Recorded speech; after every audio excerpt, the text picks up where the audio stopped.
Hello viewers, इस channel के नए वीडियोस के लिए सब्सक्राइब करें और बेल आइकन दबाएं।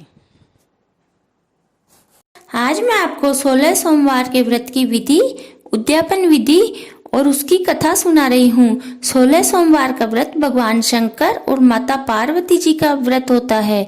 कुंवारी कन्याएं अपने लिए, सुयोग्य वर के लिए तथा महिलाएं अपने पति की लंबी आयु व स्वस्थ जीवन के लिए तथा सभी लोग मनोवांछित फल प्राप्ति के लिए इस व्रत को करते हैं तथा 16 सोमवार की कथा सुनते हैं। वैशाख, सावन, कार्तिक या माघ महीने के सोमवार से 16 सोमवार का व्रत प्रारंभ करना चाहिए। यह व्रत खंडित किए बिना ही करना चाहिए। प्रातःकाल उठकर स्नान करें व शिव जी की पूजा जल, रोली, मोली, चावल, चंदन, जनेऊ, बेलपत्र तथा दूध, दही, शहद, चीनी और घी से बना पंचामृत, फल, फूल माला, कमलगट्टा, भांग, प्रसाद, कपूर, दीपक आदि से पूजा करें, प्रसाद चढ़ाएं, कथा करें तथा आरती करें और ओम नमः शिवाय मंत्र की एक माला का जाप करें। 3 पाव चूरमा बनाकर 1 पाव शिव जी को चढ़ाएं, 1 पाव चूरमे का प्रसाद बांट दें तथा 1 पाव चूरमा व्रत खोलते समय खुद खा लें। 16 सोमवार का व्रत करें तो एक ही प्रकार की चीज 1 पाव खाएं। इसमें आप चूरमे की जगह दूध, दही या कोई फल आदि ले सकते हैं। 16वें सोमवार को उद्यापन करें। 5.25 किलो चूरमा बनाएं, 1.25 किलो शिव जी के चढ़ाएं, 1 पाव स्वयं खाएं तथा बाकी चूरमे का प्रसाद बांट दें। रात को बचाकर नहीं रखना चाहिए। वह शिव जी के एक धोती, कुर्ता व दक्षिणा चढ़ाएं। माता पार्वती का पूरा श्रृंगार करें तथा नए वस्त्र, चुनरी आदि पहनाएं। इस प्रकार 16 सोमवार के व्रत विधि पूरे विधि विधान से करके उद्यापन करें तथा मन इच्छा फल पाएं। अब मैं आपको 16 सोमवार की कथा सुना रही हूँ। बहुत समय पहले की बात है। भगवान शंकर और माता पार्वती भ्रमण करते हुए मृत्युलोक की अमरावती में पहुंचे। इस नगर के राजा अमरदेव अत्यंत पुण्य आत्मा, दानशील और धार्मिक प्रवृत्ति के शिव भक्त थे। अमरदेव ने एक शिवालय बनवाया। भगवान शिव की पूजा करने के लिए सुशर्मा नामक ब्राह्मण को नियुक्त किया। वह ब्राह्मण नित्य प्रति गांजा, भांग आदि चीजों का सेवन करता था तथा दुष्कर्मों में लिप्त रहता था। इस पुजारी का यह हाल देखकर माता पार्वती ने अप्रसन्न होकर उसे श्राप दिया, जिससे वह पुजारी कोढ़ी हो गया। वह कोढ़ से पीड़ित होकर नारकीय जीवन व्यतीत करने लगा। देवयोग से एक दिन कुछ देवांगनाएं शिवजी की पूजा करने उस मंदिर में पधारी और पुजारी के कोढ़ के कष्ट को देखकर बड़े दया भाव से उससे रोगी होने का कारण पूछने लगी। इस पर पुजारी ने रो रो कर अपना संपूर्ण हाल कह सुनाया। तब देवांगनाओं ने कहा कि तुम 16 सोमवार का व्रत विधि विधान से करो, जिससे शिवजी प्रसन्न होंगे और तुम्हारे कष्ट को दूर कर देंगे। तब सुशर्मा ने कहा कि हे देवियों, आप मुझे इस व्रत की विधि बताने की कृपा करें। ब्राह्मण ने देवांगनाओं के बताए अनुसार 16 सोमवारों को विधि पूर्वक किया। इस व्रत के प्रभाव से पुजारी का कोढ़ दूर हो गया और उसका शरीर सोने के समान कांति युक्त हो गया। एक दिन एक अत्यंत निर्धन तथा दुखी ब्राह्मण पुजारी के पास जाकर कहने लगा, महाराज, मैं बहुत दुखी हूँ, आपकी सेवा में आया हूँ, आप मेरी सहायता करें। जब ब्राह्मण ने अपना सारा हाल पुजारी को सुनाया तो पुजारी को उस पर बहुत दया आई। पुजारी बोला कि हे भाई, पहले मैं भी तुम्हारी तरह सदैव पाप कर्मों में लिप्त रहता था, लेकिन 16 सोमवार का व्रत करने से मेरा अंतःकरण शुद्ध हो गया और विचार पवित्र हो गए। इसके बाद पुजारी ने ब्राह्मण को 16 सोमवार की व्रत की विधि भली भांति समझाई। ब्राह्मण पुजारी का आदेश पाकर अपने घर लौट गया और वहां जाकर विधि पूर्वक 16 सोमवार के व्रत किए। इसके बाद ब्राह्मण एक दिन किसी काम से नगर को गया तो वहां रूपवती और साक्षात लक्ष्मी स्वरूपा राजकुमारी का स्वयंवर रचा हुआ था। राजा ने घोषणा कर रखी थी कि मेरी हथिनी जिस व्यक्ति के गले में माला डाल देगी उसी के साथ मैं राजकुमारी का विवाह करके आधा राजपाट दे दूंगा। ब्राह्मण भी तमाशा देखने के विचार से राजमहल जा पहुंचा। भगवान की कृपा से हथिनी ने जाकर ब्राह्मण के गले में वरमाला डाल दी।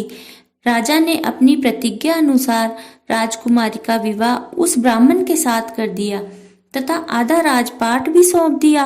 ब्राह्मण फिर भगवान की पूजा में लीन रहते हुए सुखपूर्वक जीवन व्यतीत करने लगा। एक दिन राजकुमारी ने अपने पति से पूछा, हे प्राणनाथ, आपने ऐसा कौन सा पुण्य किया है जिससे आपको राजपाट व इतना सुख प्राप्त हुआ? तब ब्राह्मण ने अपना संपूर्ण हाल कह सुनाया। अपने पति की बातों से प्रभावित होकर राजकुमारी ने भी 16 सोमवार का व्रत किया तथा 2.5 मन चूरमे का प्रसाद बनाकर गरीबों में बांटा। इस व्रत के प्रभाव से राजकुमारी ने एक सुंदर, बलवान एवं सौभाग्यशाली पुत्र को जन्म दिया। ज्योतिषियों ने बालक की कुंडली बनाई और कहा कि यह बालक बड़ा होकर चक्रवर्ती राजा होगा। यह बात सुनकर ब्राह्मण और राजकुमारी बहुत प्रसन्न हुए। राजकुमार के बड़े होने पर राजकुमारी ने उससे भी 16 सोमवार के व्रत रखवाए। राजकुमार ने व्रत के मध्य यह प्रतिज्ञा की, प्रभु, मेरे राज्य में प्रजा सुखी और संपन्न रहे, यही मेरी कामना है। कुछ समय बाद विदर्भ देश की राजकुमारी के साथ राजकुमार का विवाह हुआ। विदर्भ देश के राजा ने दहेज में अपना संपूर्ण राजपाट दे दिया। अब ब्राह्मण कुमार संपूर्ण भारत का चक्रवर्ती राजा बन गया। उसके राज्य में प्रजा सुखी थी। बहुत समय बीतने के बाद राजकुमार के माता पिता वृद्धावस्था को प्राप्त होकर अपना सारा राजपाट राजकुमार को सौंपकर वन को चले गए। उनके जाने के बाद राजकुमार उदास रहने लगा और दिन रात शंकर भगवान की पूजा में लीन रहने लगा। उसने अपनी पत्नी से भी भगवान शंकर की पूजा करने को कहा। उसकी रानी को राजकुमार का धार्मिक स्वभाव पसंद नहीं था। वह राजकुमार से बोली कि आपको किस बात की कमी है जो आप साधु संतों वाले कामों में अपना अमूल्य जीवन गंवा रहे हैं। राजकुमार ने अपनी पत्नी की बात सुनी अनसुनी कर दी और नित्य प्रति शंकर भगवान की आराधना करने लगा। एक दिन भगवान ने राजकुमार को स्वप्न में कहा कि तुम अपनी रानी को घर से निकाल दो, अन्यथा पछताओगे। प्रातःकाल राजा ने अपने मंत्रिमंडल को बुलाकर सारा वृत्तांत कह सुनाया। सर्वसम्मति से राजकुमार ने रानी को वन में भिजवा दिया। रानी जंगलों में भटकती हुई अनेक प्रकार के कष्ट भोगने लगी। एक रोज एक धोबिन को उस पर दया आई और वह उसे अपने साथ ले गई, लेकिन दुर्भाग्यवश धोबी ने उसे वहां नहीं रहने दिया और दोनों को मार पीट कर घर से निकाल दिया। एक साधु ने रानी का जब यह हाल देखा तो उसको रानी पर दया आ गई। उसने भगवान शंकर से प्रार्थना की कि हे भोलेनाथ, संसार के कष्टों को दूर करने वाले, इस अबला के अपराधों को क्षमा कीजिए। यह स्त्री अपने किए पर पछता रही है। इसके बाद साधु के कहने पर रानी ने 16 सोमवार के व्रत रखे। तब भगवान शंकर ने राजा के स्वप्न में कहा कि रानी को घर ले आओ। भगवान की आज्ञा पाते ही राजा ने रानी को रथ में बिठाकर महल में बुलाया। इसके बाद राजा रानी सदैव सुखपूर्वक रहते हुए 16 सोमवार का व्रत करते रहे। जो प्राणी प्रेम भाव से भोलेनाथ की पूजा अर्चना कर 16 सोमवार का व्रत रखेगा वह इस लोक में सुख भोग कर अंत में मोक्ष को प्राप्त होगा। बोलो भोलेनाथ भगवान की जय। अब मैं आपको शिव जी की आरती भी साथ ही साथ सुना रही हूँ। शिव जी की आरती। जय शिव ओंकारा बोले हर शिव ओंकारा ब्रह्मा विष्णु सदा शिव ब्रह्मा विष्णु सदा शिव अर्धांगी धारा ओम जय शिव ओंकारा एकानन चतुरानन पंचानन राजे बोले पंचानन राजे हंसानन गरुड़ासन हंसानन गरुड़ासन वृषवाहन साजे ओम जय शिव ओंकारा दो भुज चार चतुर्भुज दस भुज ते सोहे प्रभु दश भुज अति सोहे तीनों रूप निरखता भोले जी को रूप निरखता त्रिभुवन जन मोहे ओम जय शिव ओंकारा अक्षमाला बनमाला मुंडमाला धारी ओ बोले मुंडमाला धारी चंदन मृग मद सोहे चंदन मृग मद सोहे भाले शशिधारी ओम जय शिव ओंकारा श्वेतांबर पीतांबर बागंबर अंगे ओ बोले बागंबर अंगे सनकादिक ब्रह्मादिक भूतादिक संगे ओम जय शिव ओंकारा